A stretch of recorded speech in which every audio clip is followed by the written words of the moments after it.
경우의 수. 경우의 수는 우리가 이제 중학교 2학년 때 배웠던 거, 그거 그대로예요. 그거 그대로. 그래서 이제 경우의 수를 구하는 방법에는 크게 두 가지 방법이 있지. 합의 법칙하고 곱의 법칙. 합의 법칙 같은 경우에는 사건 A하고 사건 B가 동시에 일어나지 않을 때, 그래서 요 가운데에 또는에 해당하는 말이 들어가요. 또는 뭐 or이라든가 이거나 라든가 이런 말들이 들어갑니다. 그래서 합집합하고 비슷한 성질을 가져요. 합집합하고 비슷한 성질을 가져. 그래서 사건 A 또는 사건 B가 일어나는 경우의 수는 사건 A가 일어나는 경우의 수가 m가지, 사건 B가 일어나는 경우의 수가 n가지면 n 플러스 n으로 구한다. 이렇게 배웠거든요. 근데 사실은 이게 아니에요. n 플러스 n이 아니에요. 여기서는 중학교 때는 이렇게 배우거든요. 왜 이렇게 배우냐면 중학교 때는 사건 A와 사건 B가 서로 독립이라는 배반인가?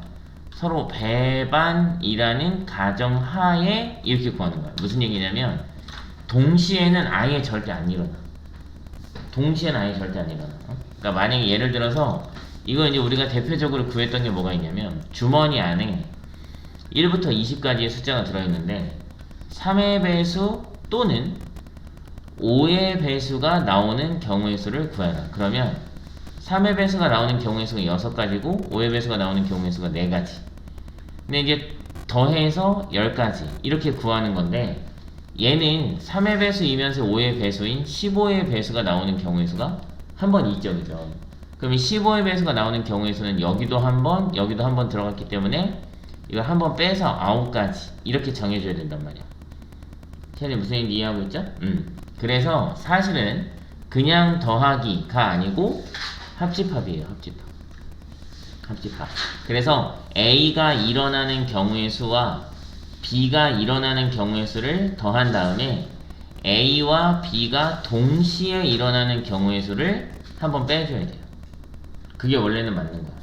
그런데 특히 두 사건 A, B가 동시에는 절대 일어나지 않을 때, 즉 A와 B의 교집합이 없을 때, 그때는 안 빼도 좋다. 이런 얘기거든요. 이게 이제 중학교 때 배운 내용이에요. 중학교 때.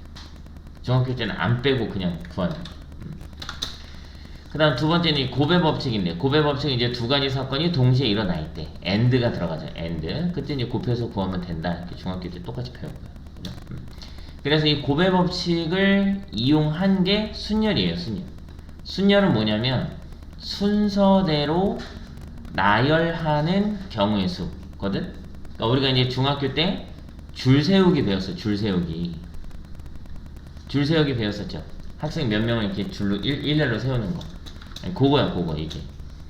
그래서 순열은 서로 다른 n개여야 돼. 같은 게 있으면 안 됩니다.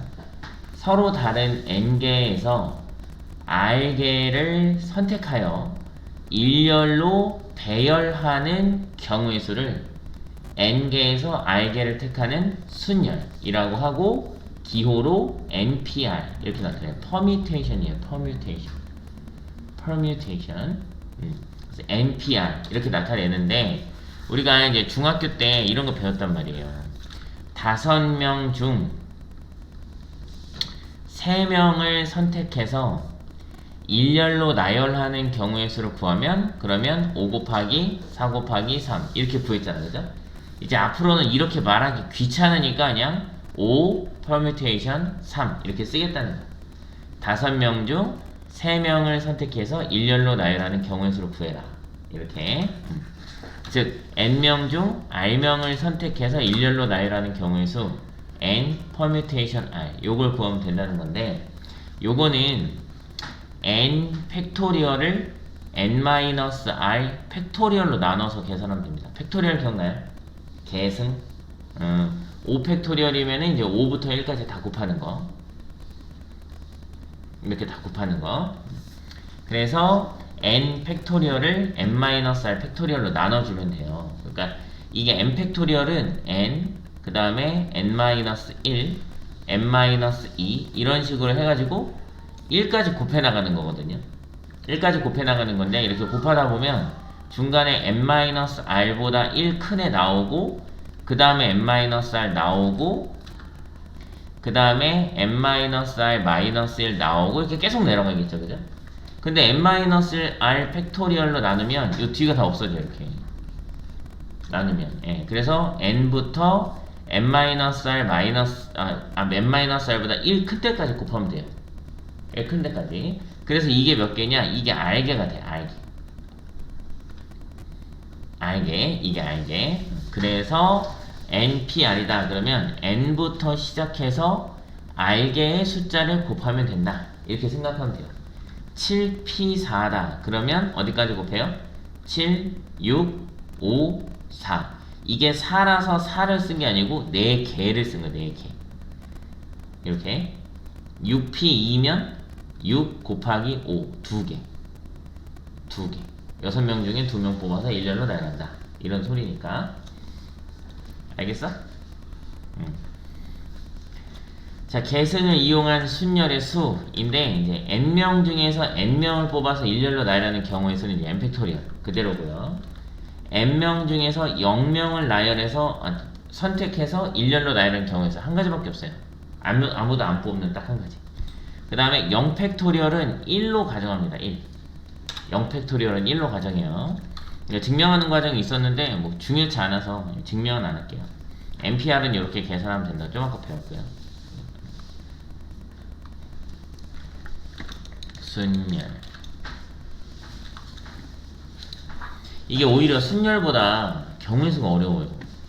경우의 수는 정해진 규칙이 없어. 그냥 막 이렇게 막 그냥 구하는 거거든요. 경우의 수가 더 어려워. 여기 767번 한번 볼까요? 10의 거듭 제곱 중 양의 약수의 개수가 100인수는 양의 약수의 개수. 양의 약수의 개수는 어떻게 구해요? a의 m제곱 곱하기 b의 n제곱일 때 m에다가 1 더하고 n에다가 1 더해서 곱하죠. 그쵸? 예. 그럼 이제 10 같은 경우는 소인수가 2하고 5밖에 없기 때문에 이게 9제곱이 돼야 2의 9제곱 곱하기 5의 9제곱 해서 각각에 1씩 더하면 10 곱하기 10이니까 100개가 되는 거지. 이렇게. 요거 1 왜 더하는지 기억나요? 1 때문에 그래, 1 때문에. a의 m제곱은 약수가 1, a, a제곱 이런 식으로 해서 a의 m제곱까지 m 플러스 1개가 있어요. b의 n제곱은 1, b 이런 식으로 해서 b의 n제곱까지 n 플러스 1개가 있어요. 얘네들끼리 적당히 곱한 거 모두 약수가 되기 때문에 표로 그렸을 때 이 안에 들어가는 모든 숫자들은 다 얘 약수가 된다. 그래서 이에 하나 더 들어가니까 이렇게 n 플러스 1개, n 플러스 1개 하나씩 더 하는 거야. 이렇게. 야, 니네도 까먹는구나. 아예 니네는 까먹을 거라는 상상도 못했어, 나는.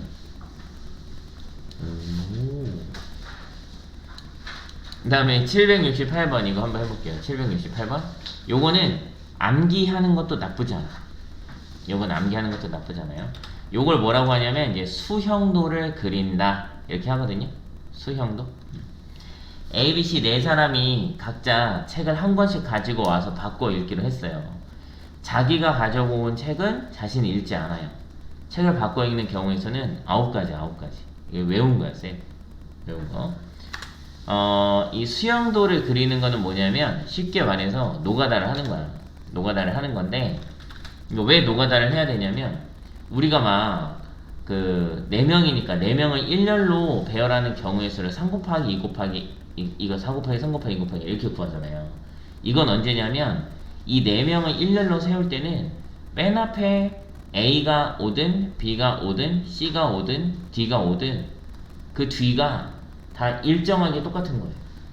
A가 와도 3가지, B가 와도 3가지, C가 와도 3가지 이렇게 다 똑같은 거야. 이럴 때는 그냥 곱하기로 쭉 구하면 돼요. 각자 몇 가지씩의 경우의 수를 갖는다 이렇게 구하니까. 그런데 지금 이 문제 같은 경우에는 바꾸어 읽기로 했는데 자신이 가져온 책은 자신이 읽지 않는다 그랬잖아요. 그러면 A, B, C, D 4명이 있을 때 얘가 B를 읽어버리면 얘는 B를 얘가 읽어버렸기 때문에 부담이 없어요. 남은 거 A나 C나 D나 아무거나 읽으면 돼요. 근데 얘가 A는 못 읽으니까 자기 책 없는 거야. C를 읽어버리면 B가 내가 갖고 온 책이 남아있기 때문에 그거 빼고 두 개밖에 못 읽는단 말이죠. 그러면 얘가 A를 읽었을 때, B를 읽었을 때와 얘가 C를 읽었을 때 경우의 수가 서로 다르죠. 이럴 때는 곱하기로 못 구한다 이거죠. 일일이 하나하나 구해야 돼. 그래서 A가 B를 읽으면 B는 A, CD 중에 하나를 읽을 수 있고요. 지금 얘네들이 A하고 B를 읽었으니까 CD 남았잖아요. 근데 얘는 C를 못 읽기 때문에 얘가 D, 얘가 C를 읽어야 돼요. 얘네들이 B, C를 읽었으니까 남는 건 A하고 D거든요. 근데 얘가 D를 읽을 수는 없잖아. 그러니까 얘가 D를 읽고 얘가 A를 읽어야겠죠. 이런 식으로 얘네들이 B, D를 읽었으니까 A하고 C 남았는데 얘는 C를 못 읽으니까 얘가 A, 얘가 C를 읽어야겠죠. 이렇게 세 가지. 그래서 A가 C를 읽었을 때도 세 가지 나와요. A가 D를 읽었을 때도 똑같이 세 가지가 나옵니다. 얘는 이제 얘네 둘이 B가 A를 읽게 되면 A, C를 읽었으니까 BD 남았잖아요. 그럼 얘가 B를 읽으면 얘가 D를 읽어야 되기 때문에 얘는 D, 얘는 B 이렇게 읽는 수밖에 없고요. 얘네 둘이 CD를 읽어주면 남는 게 AB란 말이에요. AB. AB 남았으니까 얘가 A를 읽고 얘가 B를 읽건 얘가 B를 읽고 얘가 A를 하건 상관이 없단 말이죠. 똑같이 세 가지가 나와요. 세 가지 해서 9가지가 됩니다. 오케이? 771번 내봅시다. 100원짜리 동전 2개와 50원짜리 동전 3개, 10원짜리 동전 4개인 일부 또는 전부를 사용하여. 일부 또는 전부를 사용한다는 거는 100원짜리 동전만 2개 낼 수도 있다는 거야. 50원짜리, 10원짜리 안 낼 수도 있다는 얘기예요. 그죠? 일부 또는 전부를 사용하여 지불할 수 있는 방법의 수를 구해라. 이게 방법과 금액이 조금 다릅니다. 그러니까 210원을 내는데 100원짜리 2개와 10원짜리 하나를 내는 방법과 100원짜리 하나와 50원짜리 2개 그리고 10원짜리 하나를 내는 방법은 서로 달라. 서로 다른 방법이야. 근데 금액은 똑같아. 금액은 210원으로 똑같은 거예요. 그래서 방법의 수를 구해라. 그러면 하나하나 일일이 다 구해야 돼. 하나하나 일일이 다 구해야 돼. 자, 그렇다면 이제 방법의 수를 구하는 거니까 이렇게 생각하면 돼요. 100원짜리와 50원짜리와 10원짜리가 각자가 의미가 있느냐 이걸 생각해 보는 거야. 각자가 의미가 있느냐. 100원짜리는 100원짜리로서의 의미가 있습니다. 왜냐면 서로 다르니까. 50원짜리를 2개 내는 것과 100원짜리 1개를 내는 것은 방법이 달라요. 방법이 달라. 그래서 각자 모두 의미가 있기 때문에 그대로 쓸 거예요. 그대로. 그럼 100원짜리를 낼 수 있는 경우의 수는 몇 가지냐? 3가지예요. 안 내거나 하나 내거나 2개 내거나. 50원짜리 낼 수 있는 경우의 수는 4가지. 10원짜리를 낼 수 있는 경우의 수는 5가지. 동시에 낼 거예요.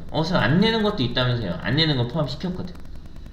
안 내는 걸 여기다 포함시켰기 때문에 10원짜리 2개만 낸다. 그러면 얘는 안 내고 얘는 안 내고 얘 2개를 냈다. 이렇게 되는 거야. 이 안에 들어있어.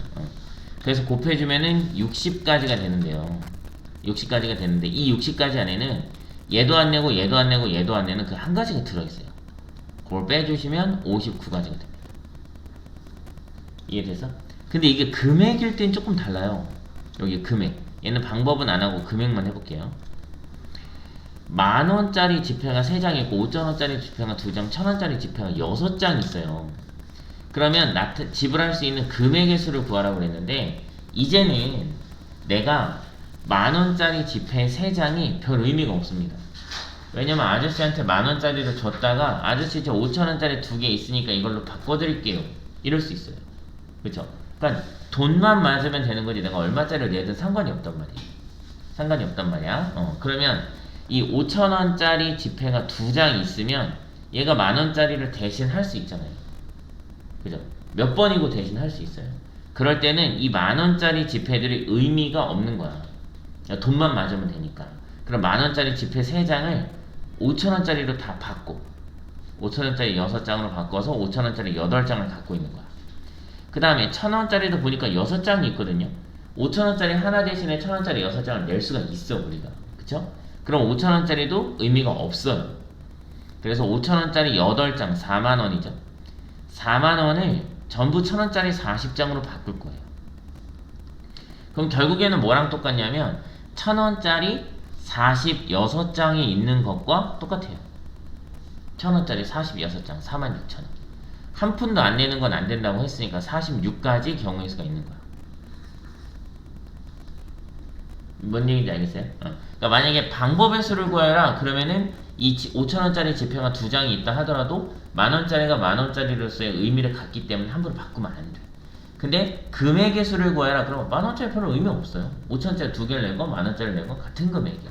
그럼 바꾸면 되지. 단 5,000원짜리가 한 장밖에 없다면 만원짜리는 의미가 있어요. 왜냐면 5,000원짜리가 만원짜리를 대신 할 수가 없거든. 5,000원짜리 한 장밖에 없으니까. 무슨 말인지 알겠어, 채연아? 그래서 이게 대신 할 수 있으면 의미가 없기 때문에 다시 5,000원짜리로 바꿔서 돈만 맞추면 된다 이거죠. 오케이? 자는데? 왜 이렇게 자지? 요새 선생님 굉장히 속상해요. 선생님 수업만 하면 자. 재미가 없나봐. 뒤질라고. 요거 색칠하는 거 요거 해봅시다. 770원. 여기 쉬우니까요. 이게 특히 779번 이게 중요하다 그랬죠. 이게 779번처럼 B하고 D가 서로 이렇게 떨어져 있고 C하고 E가 이렇게 떨어져 있으면 B하고 D가 같으냐 다르냐에 따라서 E하고 C가 같은 색을 칠해도 되느냐 마느냐 이게 달라져요. 그래서 요럴 때는 조금 둘로 나눠서 계산을 하셔야 됩니다. 5가지 색으로 칠하려고 해요. 그럼 먼저 첫 번째로는 A에 칠하는 색깔을 결정해야 돼요. 5가지. 두 번째는 이제 B, C, D, E에 칠하는 색깔을 결정할 건데요. 첫 번째, B하고 D가 같은 경우가 있을 수 있어요. 떨어져 있으니까. 그럼 B에 칠할 수 있는 색깔은 4가지고 C에 칠할 수 있는 색깔은 3가지야. 왜냐면 B하고 같은 거 칠하면 안 되니까.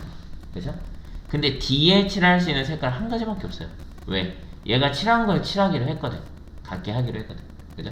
그리고 E에 칠할 수 있는 경우의 수는 B와 D가 서로 같은 색을 띠고 있기 때문에 C에 칠한 걸 또 칠해도 상관없으니까 3가지예요.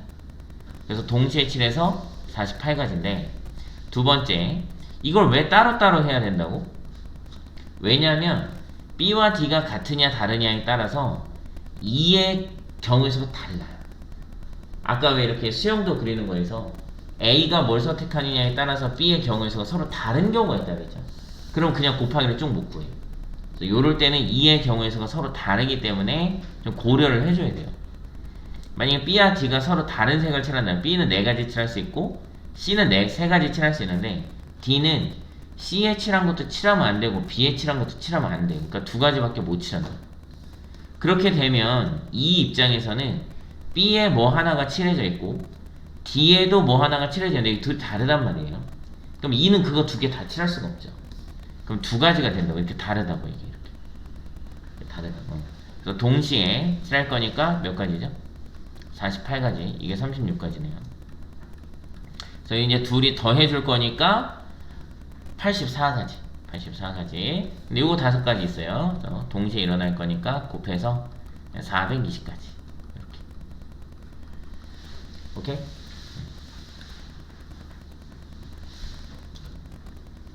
여기까지만 할까? 숙제? 여기까지만? 그래, 여기까지만 합시다. 사람들 많이 안 왔고.